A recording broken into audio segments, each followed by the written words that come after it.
3 months ago, the federal government thought they could slink into Romulus, unlawfully bypass local and state authorities, and construct a massive immigration detention center right in the backyard of 25,000 residents. Here's where we are now.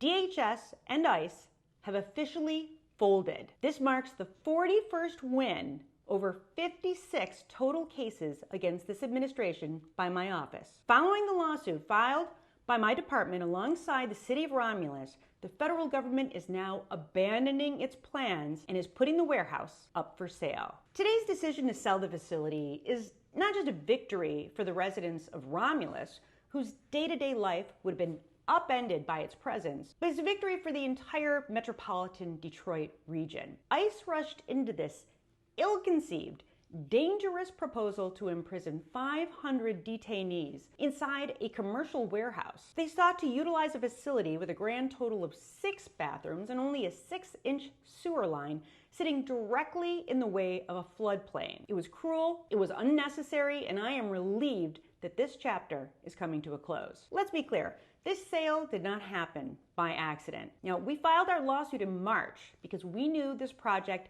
violated the law. A week later, we filed a motion for a preliminary injunction seeking a court order to stop the construction of the warehouse while the case was being litigated. Rather than face the court at a preliminary injunction hearing, DHS and ICE blinked and agreed to delay initiating construction. They tried to buy time, but they ran out of options. And now they have completely broken under the pressure of our lawsuit. This is what happens when a resilient community refuses to be pushed around by the whims of the Trump administration. Without this lawsuit, this ICE facility would be gearing up to open its doors. And this once again proves exactly why suing the illegal actions of this administration is so very important. When the federal government believes they are above the law, they will continue to act unlawfully and injure Michigan residents and Michigan communities. Romulus simply was not and never would be the appropriate place for any large-scale detention center. The site bordered residential neighborhoods and sat less than a mile from an elementary and middle school. It threatened to throw an entire town into disarray by straining law enforcement, draining city resources, and scaring away local business investments. But Romulus didn't back down, and neither did my office.